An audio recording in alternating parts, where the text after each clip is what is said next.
Today we're going to be talking about the unsolved case of the Angel of the Meadow from Manchester.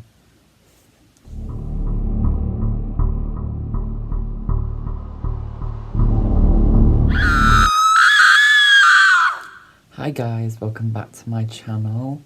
If you're new, my name is Brandon and I do content talking about true crime and just cases of murder. We're going to be talking about the Angel of the Meadow case in Manchester. On January 25th, 2010, some builders were working on an unused car park to prepare for some new buildings which were going to be built in the area.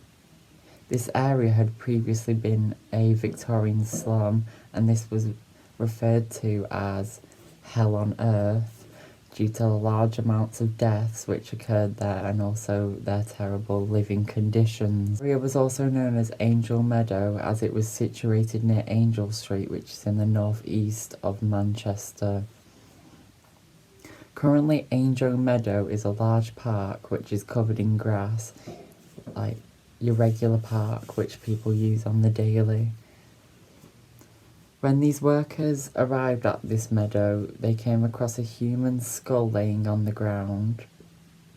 These workmen then called the police to come and investigate, as this was obviously a very strange thing.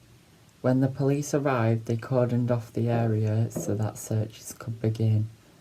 Police dug in another area and found a large blue carpet, and under this carpet they found the skeletal remains which corresponded to the skull.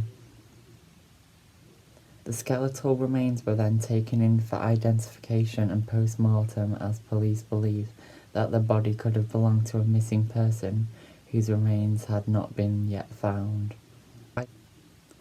The remains were identified and found to be that of a woman who was aged between 18 and 35, and police also found that from this examination that this was a murder victim, which for some reason was not expected by the police. The woman had sustained many injuries, including a broken jaw, neck and clavicle, which showed that the death was probably more violent and a struggle occurred. The body was very decomposed, so pathologists theorised that this woman had died between 1970 and the 1980s. They also believe that this woman was born in the 1950s and was around 5'1" all the way up to 5'7", which personally I think is a bit stupid because that's such a huge range, but whatever. This woman also seemed to have a few fillings in her teeth, and one of her top right teeth was missing, which was not believed to be a part of the attack and was believed to be missing at the time of her death. This is a feature you would know about someone, which is a huge identifying feature. The woman was found wearing a blue bra and jumper, a green pinafore dress with large buttons, and the police described it as having a distinctive 1970s pattern on them. She was also found with one black stiletto and the other shoe was never found. There were several items found around her when she was found. Her tights and her bags were found next to her body, which seemed to bring a sexual aspect to this murder. Another reason this is believed is because she was either raped or sexually assaulted. She was also strangled, but it was unknown whether this was her official cause of death or just part of the attack. She was also beaten, which ended up resulting in all her fractures and other injuries.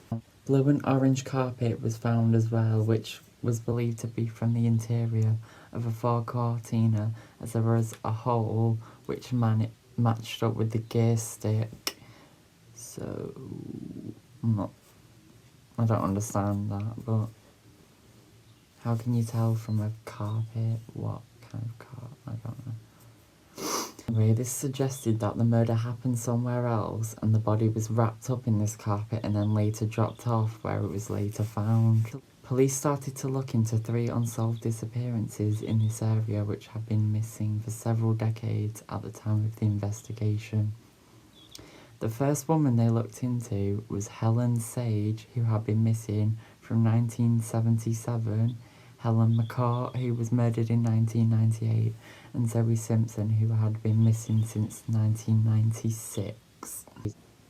All 3 women's dental records were tested against the dental records of the Jane Doe, but none of them were a match. Then decided to look into some serial killers from Manchester from the 1970s, 80s and 90s, which seemed to be killing at the time of the Angel of the Meadow murder.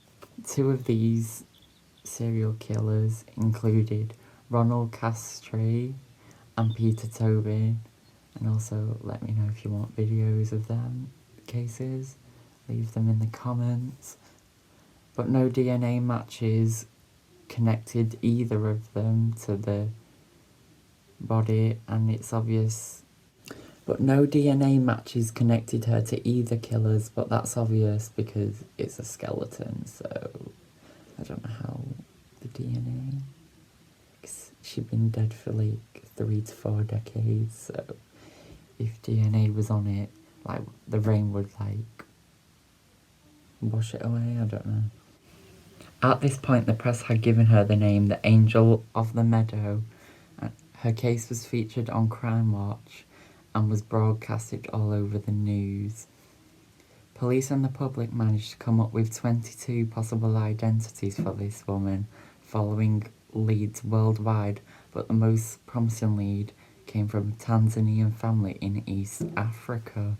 March 2015, the Angel of the Meadow was buried in an unmarked grave in the Southern Cemetery in Manchester, and her memorial was paid for by the state, and the 2 detectives who were working on her case were the only ones to attend her funeral. DNA had been saved by the police for any future possible identities, but as of now this case is cold, so if you know anything that can help this case, please contact Manchester Police, and this may help to solve her case. So thank you for watching this video. If you liked it, please subscribe. You can also subscribe to my second channel, which I'm going to put over there, and I'll see you in my next video. Bye.